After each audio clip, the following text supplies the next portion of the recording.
Even though it gives me great pleasure to start on the dot, I believe we can get started. Our next speaker is evolving the Agile data mindset, as well as has created the Agile modeling methods. However, one of the most notable things that our next speaker has done is co-creating the disciplined Agile methods, and has also helped organizations around the world evolve their way of working, as well as evolve their way of thinking. So our next speaker is the Keynote presenter and author and co-author of over 20 books. So let us give a really warm welcome to Scott Ambler. Hi, excuse me. Thank you very much, everybody. I appreciate you taking time out of your busy days to attend this event. And what I'd like to do today is share some ideas and experiences with you around applying the Disciplined Agile Toolkit. And one of the things I'm going to talk about and argue for is your real goal should be to become a learning organization. And I'll talk about what that means in a few minutes. So just a couple things. I want to be very upfront. Even though I was an executive at PMI, I have recently left PMI. So anything I say is coming from me. I don't speak for PMI anymore. So anyways, I'm sharing my thoughts here, but although their previous speaker, Mike Griffiths, it does work for PMI. So particularly in the panel, if you have any PMI-oriented questions, I guess, ask Mike. But anyways, so having said that, I was, along with Mark Lyons, one of the original creators of PMI's DA Toolkit. And I did work for PMI for almost 3 years exactly, extending and evolving it and bringing DA into the PMI organization. I am going to talk about DA a bit, as you probably guessed. So I've got a lot of references to the PMI site throughout the deck. So anyways, just wanted to make that clear to everybody. So as you heard, my name is Scott Ambler. I've done a lot of methodology work, a lot of data work over the years. I now tell people that I'm a consulting methodologist, and that's basically I'm searching about for a better title perhaps, but maybe that's it. And I help people and organizations to improve their ways of working and their ways of thinking, particularly in the data space and in the architecture space, but more in the data space. All organizations seem to be struggling with data. We want to make data-based decisions and data-informed decisions, and yet we suffer from significant data quality challenges.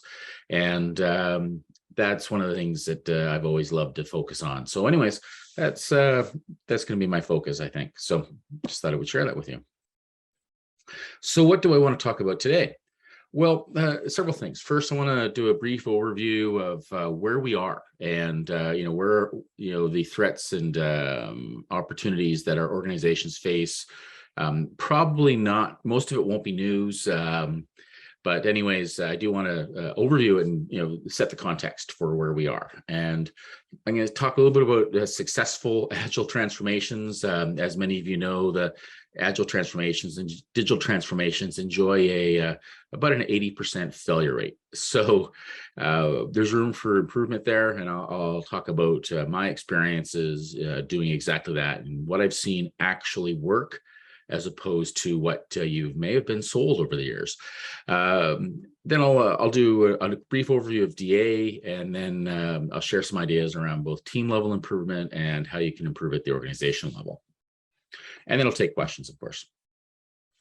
So successful Agile transformations, what does that actually mean? So first and foremost, it's important to recognize that most Agile transformations fail.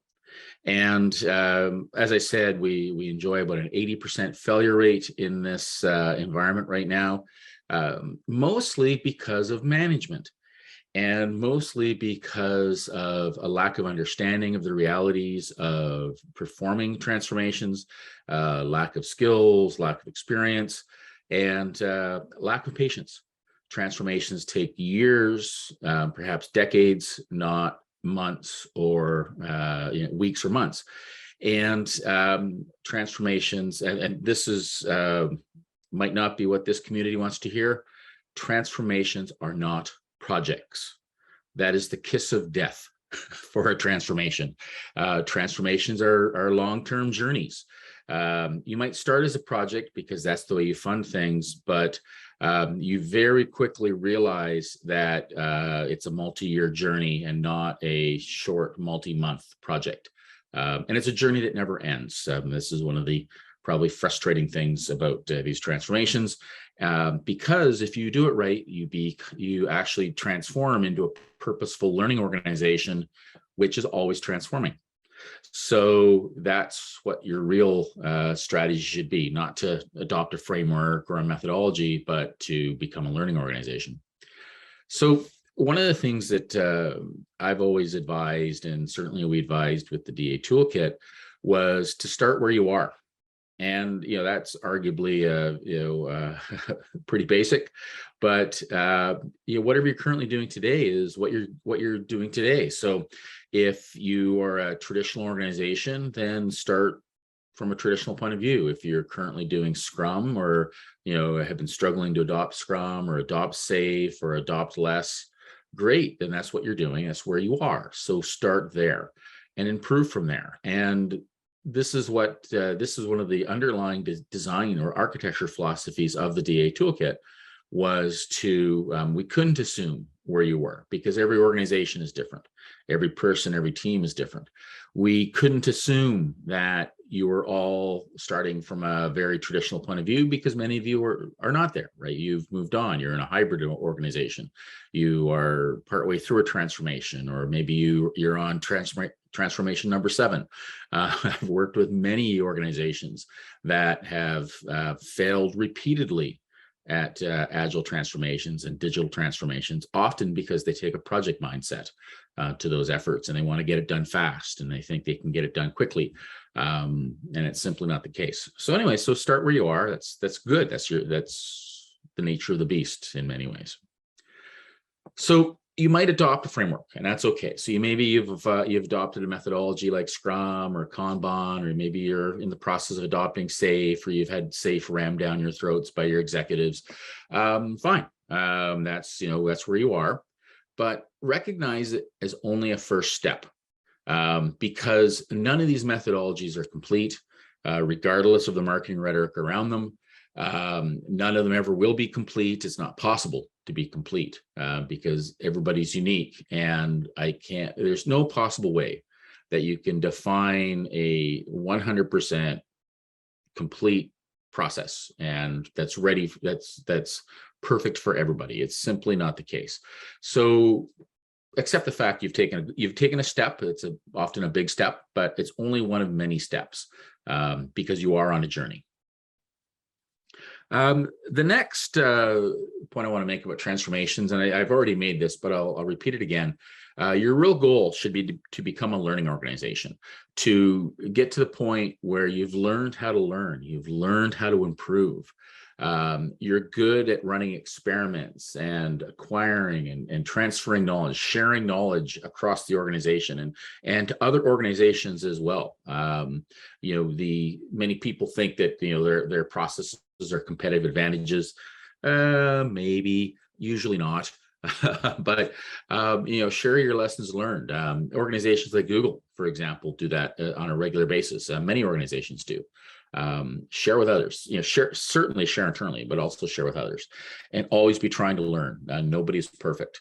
Nobody is 100% effective or efficient or purposeful, whatever it is you're trying to get at. You can always do better. You can always learn to improve.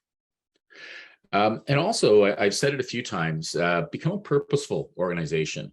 Why do you exist? I hope your organization doesn't simply exist to make money for your shareholders. What a what an ignorant, that's the only word I can think of. What an ignorant and pathetic and horrible purpose for an organization to make money for shareholders. Who cares? We're all in this together. We need to be doing something to improve. How can I make the world better? How can I help my fellow people? And of course, how can we have an organization that thrives doing that? There's many organizations that give back and are very successful in the process of giving back. So we can do this. And it's interesting, I'm quoting Peter Drucker from, I think, the 1950s or the 1960s. Worst case, probably the 1970s. But anyways, so this idea has been around for a long time, and there's many purposeful organizations that just recently the founder of Patagonia has recently ceded all of his shares to the world, to the environment, to help the environment. And certainly Patagonia as an organization was always nature driven or environment driven. But the founder, who's worked very hard all his life to make things better, has decided to ensure that his legacy continues making things better, because that's the purpose of that organization, is to make the environment better, to help improve nature, and help people live with nature. It's a truly beautiful thing. We can all do that if we choose to.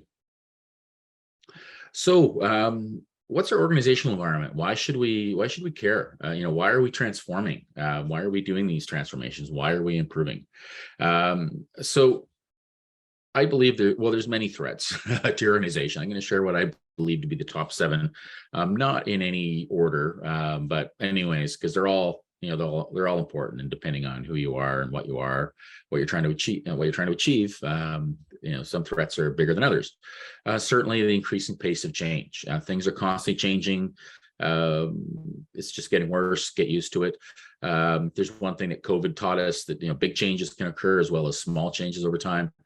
The complexity, things are just getting more and more complex, which tells us that it's more and more difficult to understand things, that we need to, the implication is that we need to collaborate, we need to work with others, we need to have diverse and psychologically safe environments in which to work, because that's the only way we can deal with complexity. Mankind's number one competitive advantage in the wild is our ability to collaborate. We're not the fastest animal. We're not the most vicious. We're not the best hunters. We're not the best at anything other than working together to survive and to thrive. This is the reality of being a person. So we need to recognize that, and we need to act accordingly. The great reshuffle, or the great resignation, you may have heard it. People are leaving organizations. They're changing organizations. They're retiring. They're like me, and they're deciding to shift their careers and focus on new and different things. A lot of organizations are losing people. A lot of organizations are picking new people up, but most organizations are running short of people and don't have the staff they need or the contractors they need to get the job done. So this is a huge risk to our organizations and to our success. Climate change. This maybe is arguably the number one threat to everybody, to every organization. Climate change is real. My relatives on the east coast of Canada just got hammered by the worst hurricane that has ever hit Canada. The state of Florida in the United States just recently got hammered by a Cat 4 hurricane. And arguably they're used to it, but still things are happening. So we've got some challenges here. And they're just getting worse. They're not going away. The technical debt within organizations, poor quality systems, poor quality culture, poor quality data. These are huge threats to what we're dealing with. And we got to pay that technical debt down. There's no other way. Robotics and artificial intelligence. these are two things that deeply concern me. I think we have a huge wake-up call coming our way. I recently read an article, I can't remember who wrote it, but somebody was claiming that by 2030, 8 years from now, 90% of the work being done by project managers today will be automated away by 2030 through artificial intelligence, mostly, of course. That's a huge change coming our way. And project management is not the only group of people that are getting hammered by this. So anyways, for example, last week, I went to an English pub with my wife, an English pub. And we had a robot deliver food to us at an English pub. Now, that's something I would expect at a Japanese sushi restaurant, not at an English pub. And the reason why a robot served the food was because this restaurant can't hire enough people to serve food. So they're starting to replace their people by robots. Very strange. So, but this is the world we live in, and transformation fatigue. Earlier I was talking about organizations that are on transformation number 7. Yeah, people are getting tired of this. People are getting a bit jaded of constantly being told to transform and then seeing the transformations fail. But there's many opportunities as well. So not everything's negative. So the increasing pace of change is also an opportunity for us. It's an opportunity to get into new markets, to change the way that we work, to change our strategy. Because maybe, one of the things that, once again, one of the things that COVID taught us was that, the ancient strategies of 2019 simply don't work in many cases anymore. And many organizations were forced to improve and to get better and to change, because of the changes coming their way, they were forced to change to survive, hopefully for the better. Once again, robotics and AI are also opportunities. So, this restaurant, I was talking with the people working there. This restaurant bought the robot in order to stay in business because they'd gotten to the point where they could not support the number of customers they had because of the lack of people. So, they're using the robots, they're using the technology where it makes the most sense. And I'm sure many of your organizations are doing that. I'd love to talk about that if you're interested. Once again, the great reshuffle. Not only are people are moving around, that's an opportunity for your organization to rework your HR strategy and the way that you have organized yourselves and pick up some really great people who are available now. It's also a great opportunity for you to move up the hierarchy and to find a better position in your organization as your organization needs to replace people who are leaving.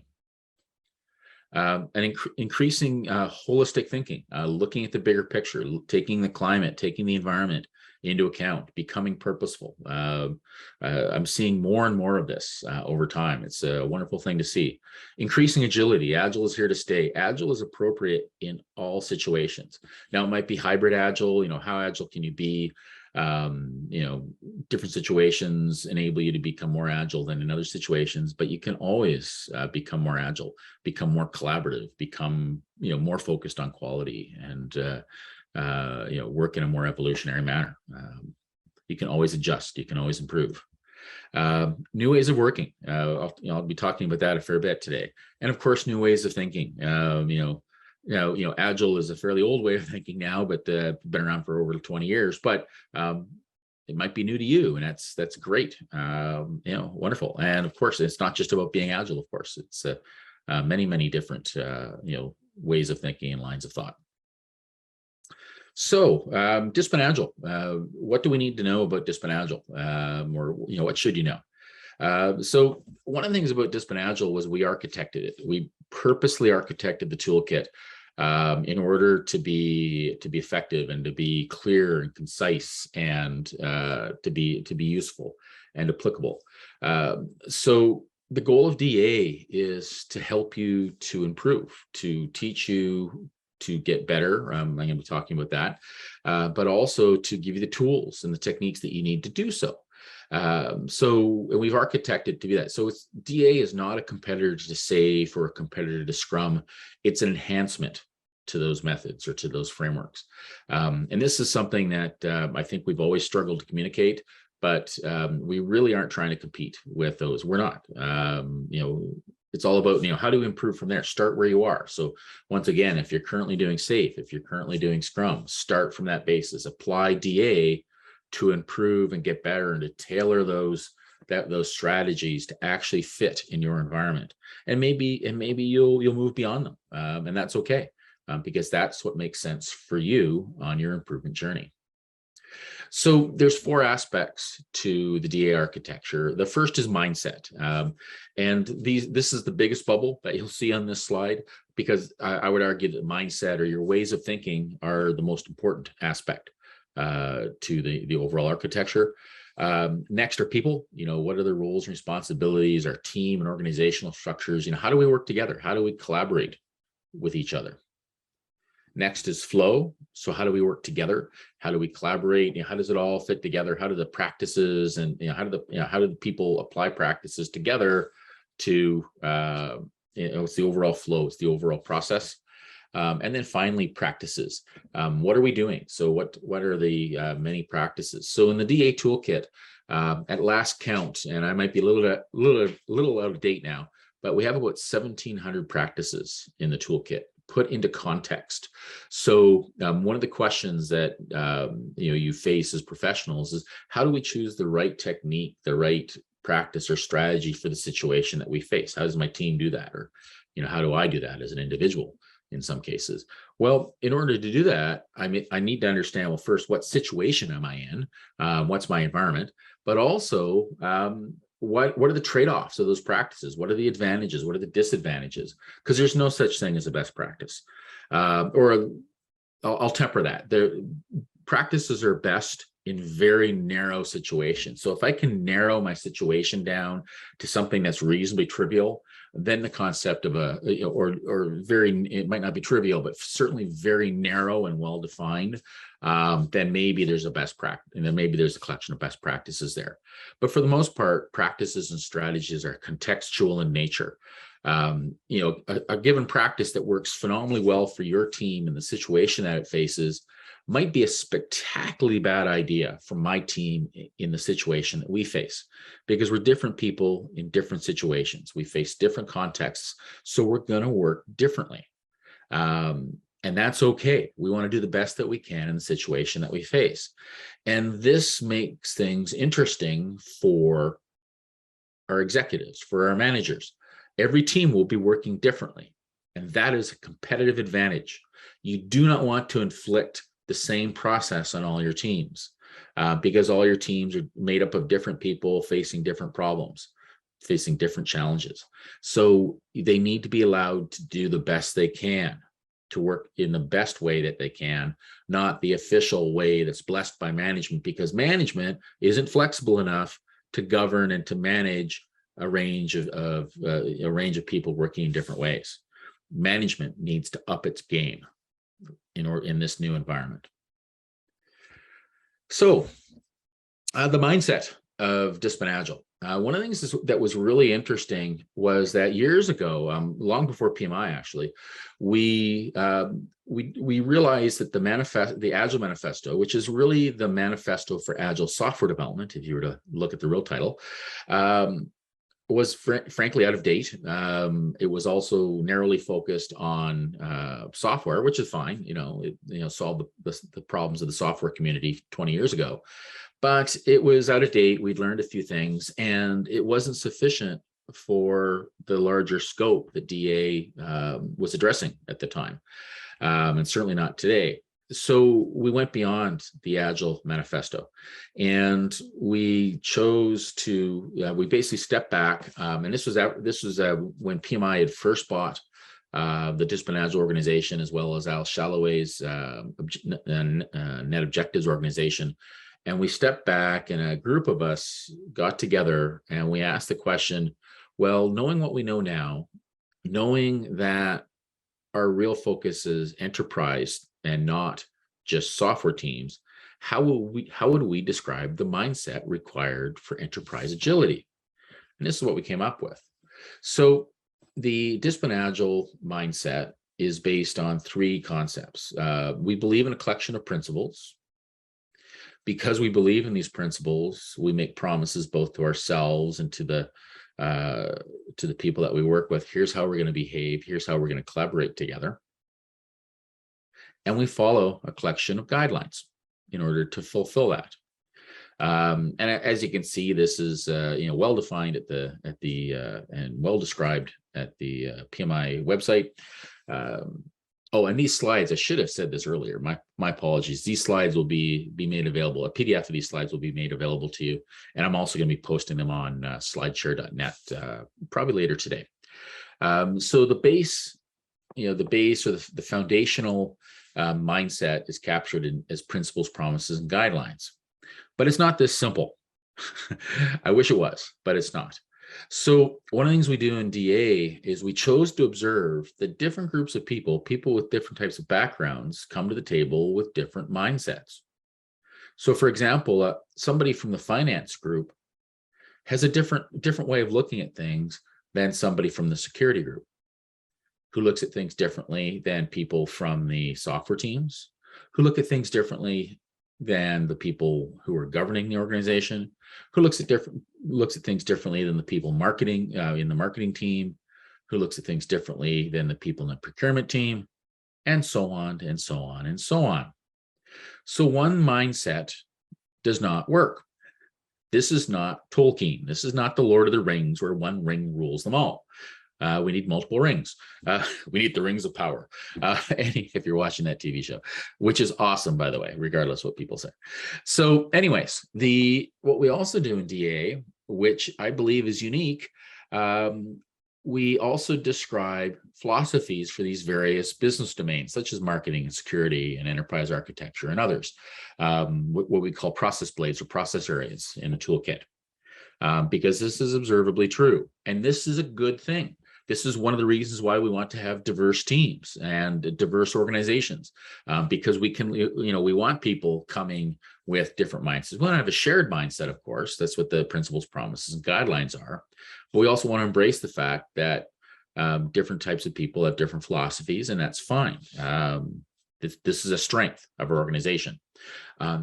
What's also interesting is say we're not familiar with marketing, but now we realize, geez, we need to work with the marketing people better. Well, understanding their philosophies and where they're coming from and what marketing is all about will enable me to work better, more effectively with the marketing people. And if they, so say I'm on the enterprise architecture team, if they understand, if they take the time to read about the philosophies of effective enterprise architecture and learn a little bit about what we're trying to do as enterprise architects, then they can interact with us more effectively. So this is a huge value of the DA toolkit, and something that coaches can leverage. One of the great problems of many Agile coaches is they might be really good at coaching software teams, but they're not so good at coaching other types of teams because they just don't understand where they're coming from. Well, the DA toolkit helps with that, gives you a basis of knowledge. And this is something that if you've taken the Discipline Agile coaching cert, that you learn in that certification, how to get teams of teams and like different teams coming from different diverse groups working together. So another philosophy in DA is their strategy is that choice is good. We don't prescribe things. We never did. What we do is we give you choices. So where the frameworks and the methods will tell you, this is the collection of best practices to follow, thou shalt do this, where they prescribe ways of working. And they often tell you that they're not prescriptive, yet they only give you one way of doing things. So I would invite them to look the word prescription up in the dictionary. But anyways, marketing, right? So anyways, you want to have choice.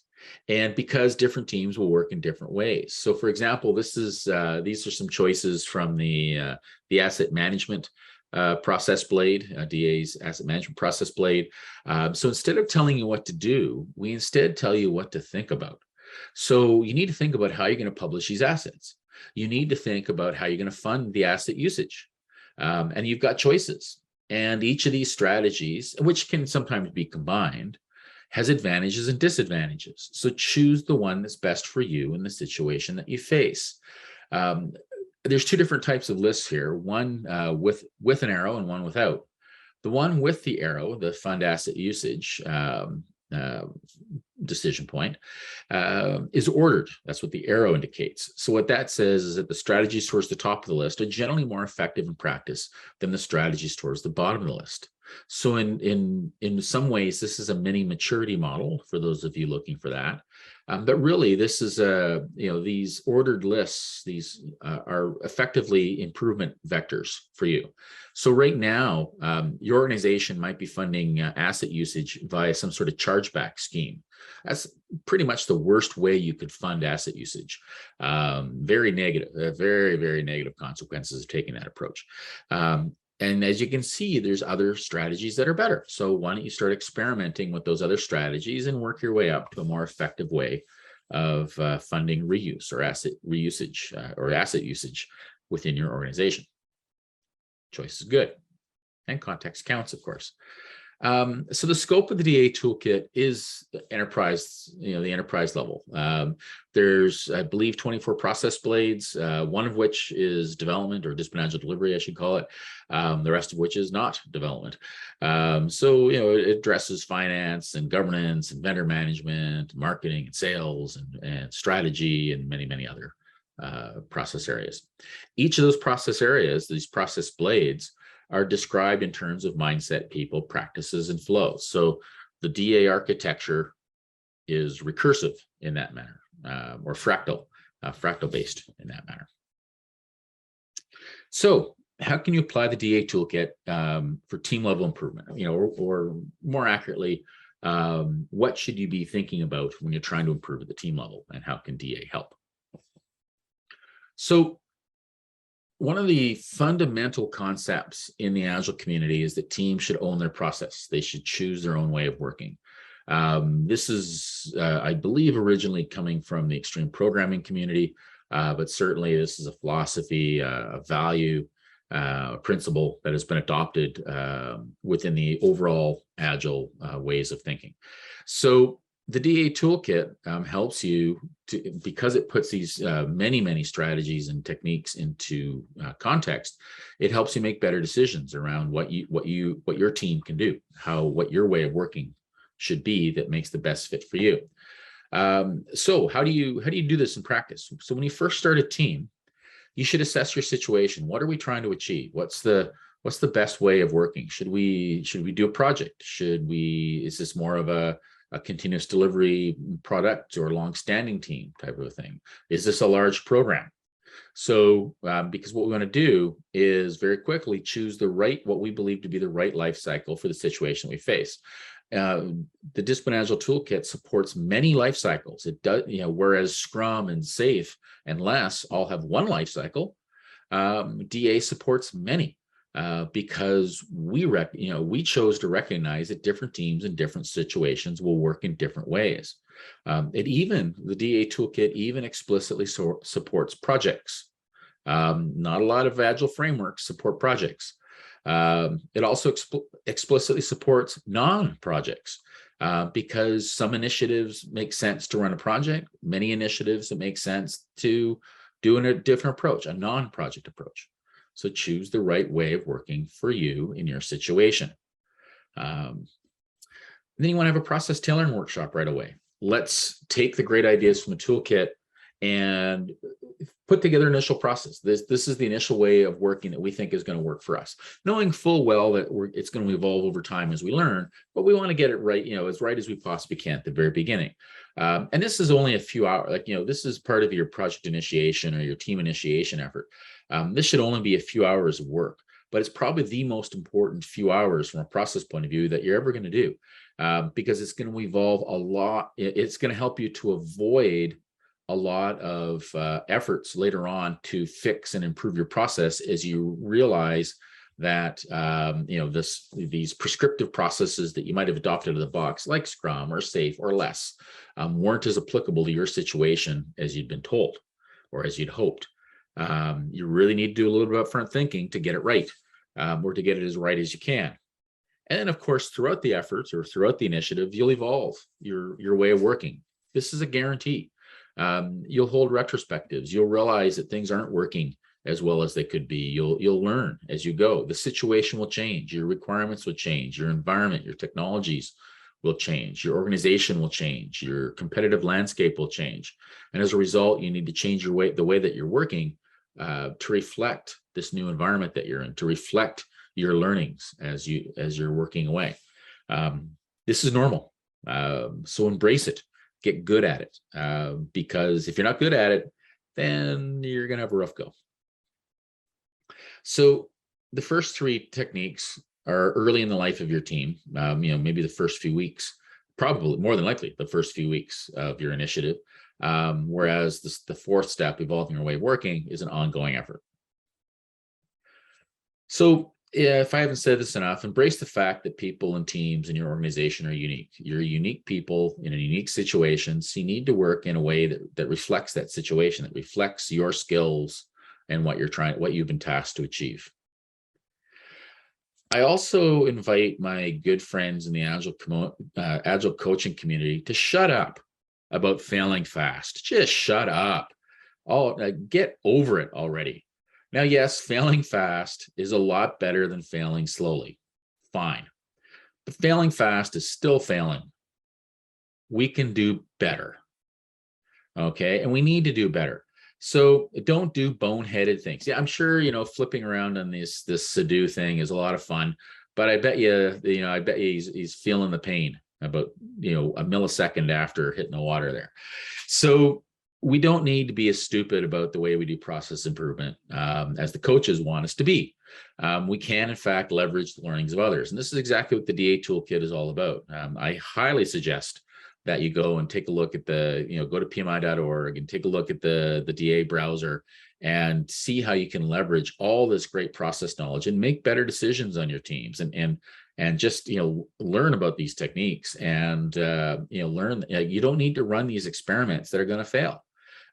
You can, by making a better decision regarding what new ways of working you're going to experiment with, you can reduce your failure rate. So you don't need to have several failures and then have a success. Maybe you can just go straight to the success, but it requires you to make better decisions, to be smarter about what you're experimenting with.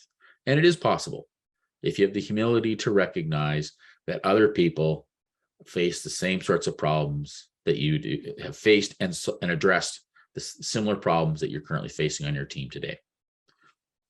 Pretty basic stuff. So one of the things that we suggest is a technique called guided continuous improvement. So where many teams will do the plan, do, study, act, or PDSA or PDCA, depending on your flavor of Deming. Deming finalized on PDSA, by the way, towards the end of his career. But anyways, process nitnoid. But anyways, guided continuous improvement is all about how do we improve on PDSA? How can we be smarter about that? So GCI basically talks about, well, when we're planning, so we identify an issue, we've identified something we want to improve and or to get better at or to fix. So we go to the toolkit. If it's a process related issue or an organization structure related issue, perhaps we go to the toolkit. We look for ideas. We see, there's different ways of working here. So just like when we were, earlier, I showed the decision points for funding asset usage, and we're doing a chargeback scheme. That's a reasonably ineffective way of doing things. Look, there's 4 other techniques there that appear to be better. Why don't we choose to experiment with one that we think will work for us in our situation? We don't need to reinvent the wheel, right? So we've got choices. Let's make a good choice. So we identify, and we should also identify, how are we going to measure? How are we going to know that this technique that we experimented worked well? So we run the experiment. We give it a shot. We give it enough time to either work or not work for the situation that we're in. And we measure, how effective was this, how effective was this technique that we were experimenting with, this other technique? Did it actually work? Did we actually improve? Did we get better? Or maybe we didn't. Either way, right? Sometimes, because some experiments are still going to fail, but you can increase the chance of succeeding by being smarter about what you experiment with. So and then you act. If something worked out well, you adopt it. If it didn't work well, you abandon it, and you share your learnings with others, and then you rinse and repeat. You keep on going. So this is what CGI is all about. It's just an improvement over existing techniques that you're probably already doing. And I can't say this enough. Measure your improvement. Or measure your changes, I guess, to ensure that you're still improving. One of the things, I used to work for IBM, and actually DA originally came out of IBM. And one of the things we learned, I believe it was around 2006, 2007, and we published this. The researchers published this, I believe, in the Agile conference, the 2007 conference, in the conference proceedings. But basically, what they found was that teams that are doing process improvement, teams that are just doing retrospectives, have one level, have some benefit. Teams that measure their improvement do better than the teams that don't. They have better improvement over time. The teams that measure their improvements and measure the effectiveness of their improvements, I should say, and then report those measures to management do worse than teams that are not even trying to improve at all, because they start faking their metrics basically and focusing on the metrics and the reporting rather than on actually improving. And the teams that measure their improvement don't keep that information to themselves, but then track it over time to make sure that they retain their improvement, do even better. And the reason why is because what'll happen is you'll make a change, you'll improve, you'll declare success basically, and then you go on to the next thing. And then what happens is you lose focus. You haven't really finalized that improvement. You haven't truly brought it into your way of working. And then you get distracted because now you're focusing on another improvement. So the previous improvement that I was working on last month, we start to get sloppy at it again because we've got our focus over here. And what you want to do is continue measuring your improvements over time to ensure that they stick. Because what you want to do, you want to see it, you basically want to see, whatever aspect of your way of working, you want to sort of see that improvement go up and then flatline for a while and continue to flatline and not start dipping. Because if the productivity starts to dip, then I need to go back and address that problem and get it back up. So that's basically the idea. So measure your improvement. Don't share don't share your personal data with others, because you start focusing on the data and not on the improvement is the short story. And improve over time and measure over time. At the organization level, how can we apply the DA toolkit? What have we learned over the years? So it's all about adapting or failing.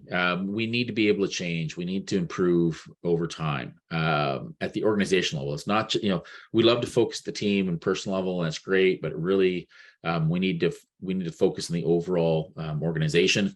I like to use the metaphor that an organization is a fleet of ships. If we have a bunch of teams, just our teams are the ships, and the organization is the fleet. If it's just a bunch of ships going all over the place, doing their own thing, like harbor, that's not really a fleet. That's not really an organization. Our fleets move together. They work together, and they learn together. And so we need to look at the overall fleet and how can we work together to be successful. And we need to adapt the way that we work and adapt and get better over time. So the DA transformation strategy, there's a transformation process blade actually. The goal is to, how do we successfully, adopt or run DA transformation? And what's interesting about that is the goal is not to adopt DA. So, you often hear about a Scrum transformation or a SAFe transformation. The goal there is to adopt SAFe, to adopt the framework. Fine, but who cares? Really, who cares? The real goal should be to learn how to thrive, become a learning organization or a purposeful learning organization, not just to adopt a toolkit or a framework. So this is a three-step process. There, steps 2 and 3 are pretty big. We need to assess. We need to start. If you want to start where you are, you need to know where you are. You need to figure out what you're doing, what your strengths are, what your weaknesses are, and start identifying a potential path. Because different organizations will transform in different ways. One size does not fit all. Do not get suckered in by these 8-step transformation processes, right? Stop and think. Just stop and think for 1 minute, please. An organization that is brand new to Agile will transform in a different way than an organization that's been doing Scrum for 20 years, right? You'll transform in a different way than an organization that's been doing SAFe for a few years. You'll transform in a different way than an organization that's a true hybrid, where you got some Agile teams, some lean teams, some project teams, some of this and some of that. Different organizations and different environments will transform in different ways because you face different situations and you're different people. So you need to figure out where you are. And that might actually mean you need to have an outside assessor come in and help you, at least help you with that. It might not, shouldn't be just doing all the work, but certainly they should be involved.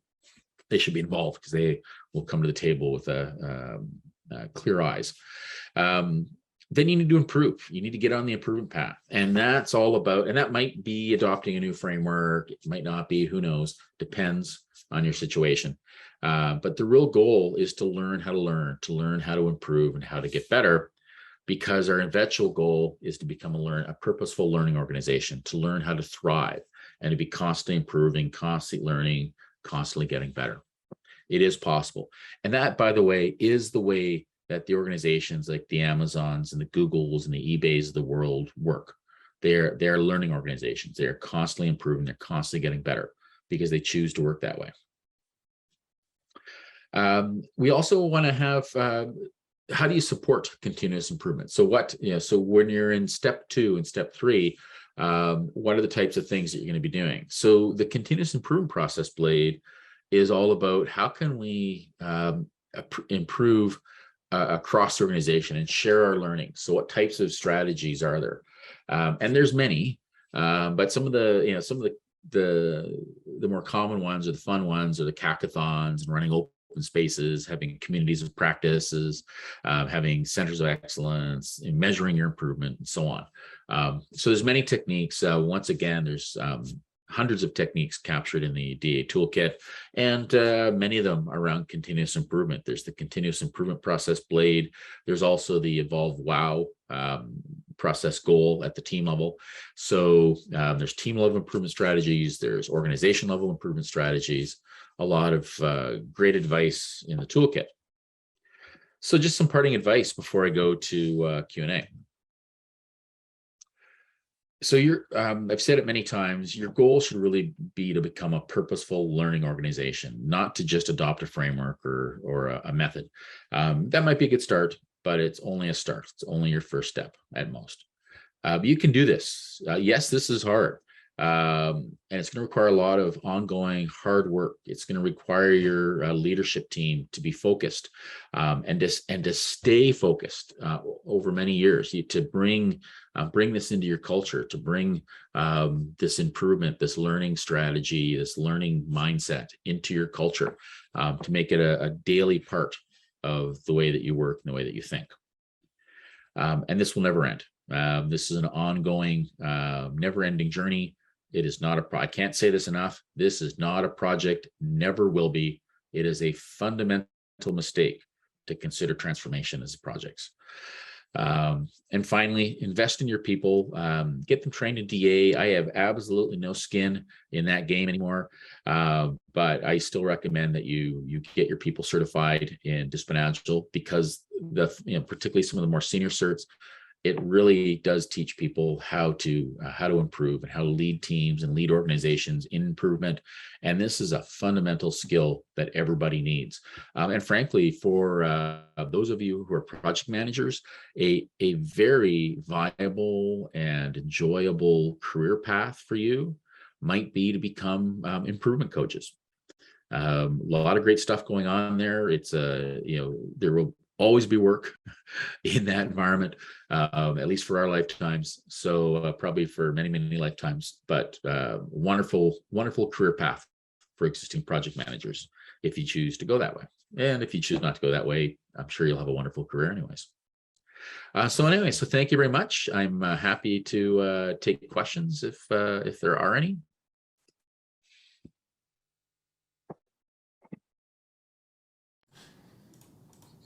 All right.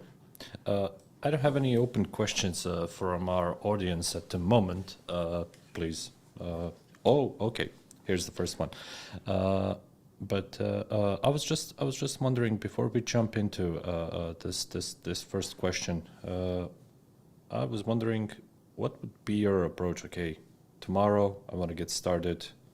How do I get how to get it into it? I understand the concepts, the basics, basically the experimentation and measurements, and something that some of us do, some of us are looking into. But what would you advise us on how to get started? Let's say Monday. Yeah. So, quick answer is it depends. I'm a consultant, so, that's always going to be my answer. But anyways, yeah. So at the team level, you can start choosing to improve right now. So you obviously get some people trained up in DA, or at least do some reading from the PMI site. A lot of the, almost all the information is freely available at pmi.org. So you can start, you can bootstrap on your own and learn on your own. I would suggest getting some training, but anyway, whatever works for you. And but yeah, start choosing to improve, start choosing to run experiments and to do improvements. And you can do this. Like, you don't need permission. You really don't need permission to do this. The executives in your environments, they probably want you to improve. They, like, why wouldn't they? They won't. They shouldn't be stopping you. They won't. And frankly, it's noise to them. They don't want you to come. You don't need to ask permission to do these sorts of things. They're going to say, yes, of course, go do it. Figure it out. Get better. Go for it. That will be should be the responsible, for 99% of any reasonable executive. So don't worry about getting permission. Just start doing it. Start improving, and you can do it. And it's interesting. With a little, you got to learn the toolkit, which is why you want to get some training. But once you learn how to navigate the toolkit, the world just opens up to you. And like I said, you can get out of this failing fast mantra. It's usually the consultants that don't know what they're doing are the ones that are saying that. So, well, let's run a random experiment and see what happens. That's what failing fast tends to be about for about 90% of these consultants. We can do better than that. Absolutely. Okay, and question from Susanna. Why do most top performers keep leaving organization? This problem is widely discussed and recognized as one of the key ones globally, but it is still very pleasant. They love their work and are willing to learn, share knowledge, and improve their skills and help others grow. However, in most cases, they are moved aside and stopped in their careers. What's your opinion on that? Yeah, it's a couple things. It always depends on the culture of the organization. One of the challenges is that for the top performers is they have higher expectations, and they have generally, well, they're top performers because they have better skills, better experience usually. They have higher expectations of themselves and of the people that they work with, and they don't fit in as well. It's just one of those things. And so what happens is eventually they do get frustrated, they do get burned out, and and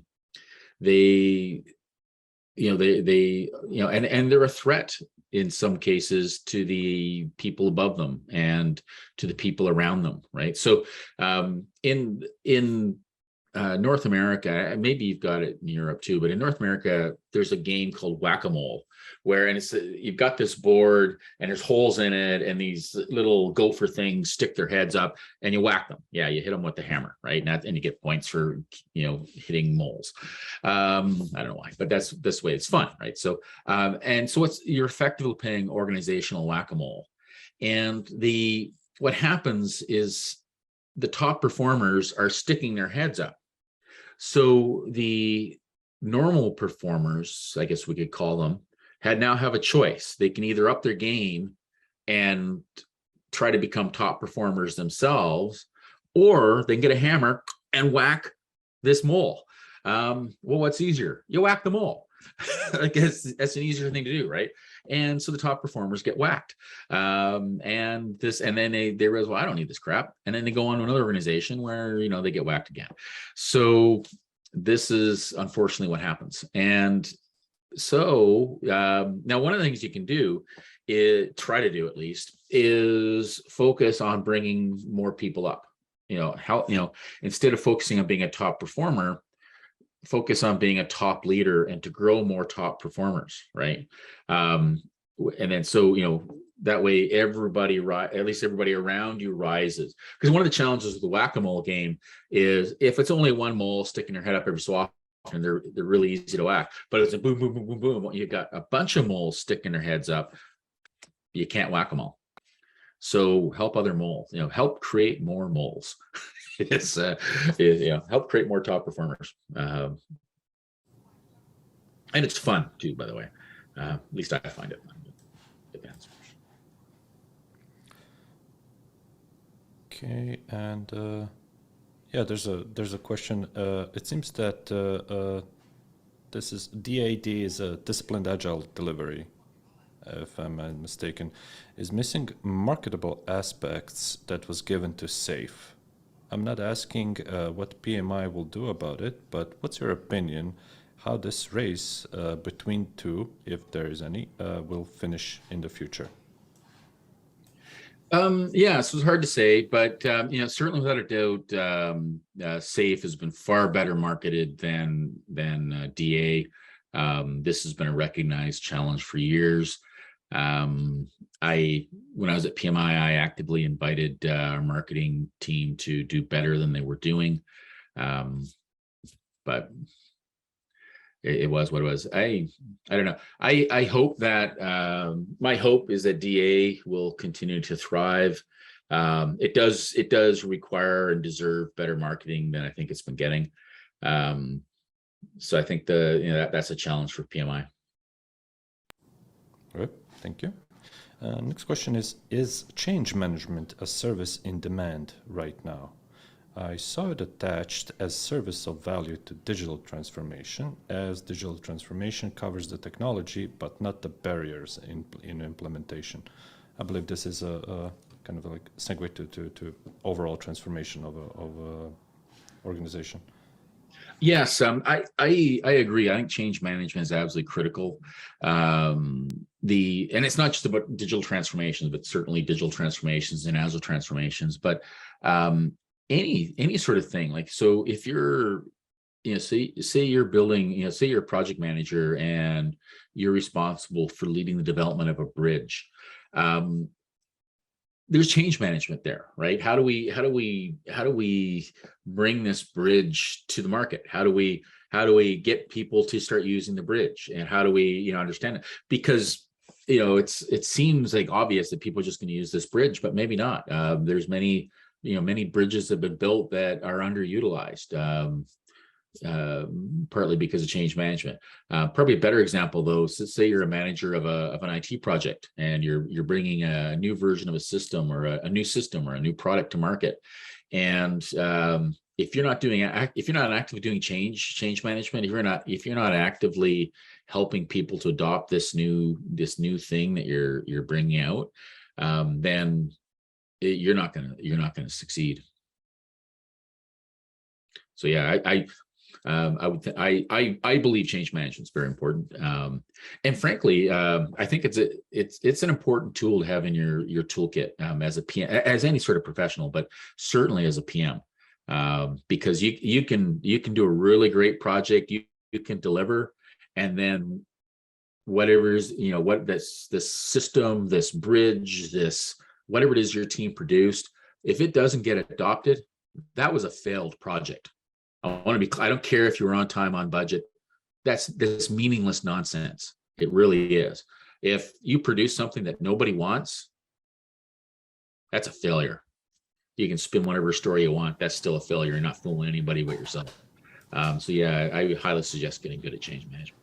Yep, yep. That's I completely agree. I mean, this is something that we constantly discuss with our product management and our product owners. Every team must know, why are we doing this? Why are we making this for? Who are we making this for? What problems we are solving? Because if you can't answer these questions, why are we making this in the first place? Yeah. For someone starting their project management career, would you recommend to start with Disciplined Agile or something else? How would you? Yeah, someone just kicking off. Yeah, so definitely, certainly having an understanding of DA and how to do improve, like all these improvement tools is a good thing, because you're going to be you're going to be as a PM. I hope you're going to be leading a team, and part of leading a team is to help them improve, to help them get better. Like, why wouldn't you want to do that? And that's what DA is all about, is showing you how to, giving you the tools, the skills you need to improve, and the knowledge to improve. So yeah, I would certainly want to have DA as one of the many tools in my intellectual toolkit. And one more question. What if top management or company board, does not support, or at least is not bothered about change management or digital transformation? What options technology leaders or managers have in such scenario? So my understanding is lacking top-down support. Yeah, that's a bad situation to be in. I hate to say it, but given the great reshuffle going on right now and how many opportunities there are elsewhere, I'd find work elsewhere. Screw it. It's not worth fighting. If your executive team is a bunch of yo-yos, don't stick around for that. They let them drive the company into the ground. It's not your problem. Go somewhere where you can thrive and enjoy. But like, I don't know anything about that gentleman or where he works, but it sounds like he's got just years of frustration coming his way if he stays in that environment. Why bother? Right. Life is too short. Move on. Find somewhere where you can succeed. Yeah. This just resonates with me, because sometimes we just struggle with explaining the process and with our customers, and we want to help them. We want to help them succeed, have the product as a success. But there's simply organizational inertia that is simply there, and they're not going to change anytime soon. And it's not their time. It's not their time. Yeah. And it's not worth beating your head against the wall trying to help them. Let them fail. Let them continue to fail. Maybe they'll learn, and maybe a few years from now they'll be ready to change. But like, from a consulting point of view, that's bad business, and bad business is bad business. Yeah. So yeah, just move on. There's so many other opportunities that you don't need to bash your head against the wall. You really don't. Yep. One more question. Do you think there is an overemphasis on focusing on one's career rather than focusing on building an organization or a company? Just change work. So yeah. So that's a great question, and it's a very wide thing. I think there's ideally, yes, I think that it'd be good. I think you should all do what you can. You should be enterprise aware. You should be doing what you can for your enterprise, for the organization that you work for, to help make it better and to help do good in the world. At the same time, though, you got to look after yourself, and it is your career, because these companies will cut you like that if they feel like it. So if there's one thing I've learned over the decades of my career, it's that these organizations are not in any way, shape, or form loyal to you. So look after yourself. Look after yourself. Look after others, of course, as well, but yeah, it's always problematic. I know a few people that have burned themselves out helping their organizations, and it was never really appreciated, ever. So, and I'm sure you've seen it. I'm sure you've seen people get replaced at your organization instantaneously. Yeah, remember Bob? He worked here 3 weeks ago. Yeah, Bob was fun. Okay, Yeah. move on. Yeah. He's gone now. Bob's no longer here. So Yeah. yeah, look after yourself. Okay, yeah, and yeah, one moment here. I seem to have noticed Anja from PMI Serbia chapter raising her hand. Anja, would you like to share something? Yeah.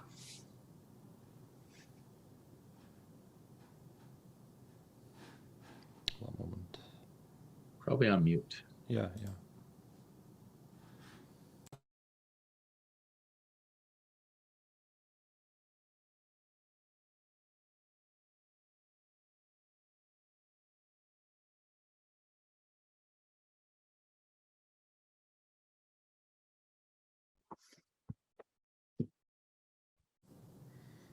No, sadly, yeah, I cannot Well, save it for the panel in about an hour or so.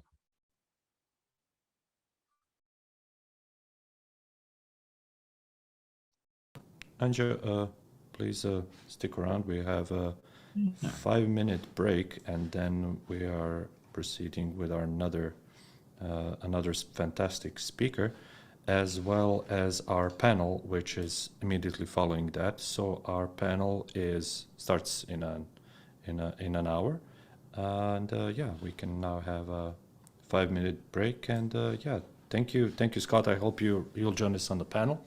And, I will. Yeah, and we'll have a bit more engagement with wonderful speakers. I'm tremendously honored to host you guys, and yeah, hopefully, yeah, we'll have more interesting questions from our audience. All right. Yeah. Thank you, everyone, and yeah, talk to you in 5 minutes.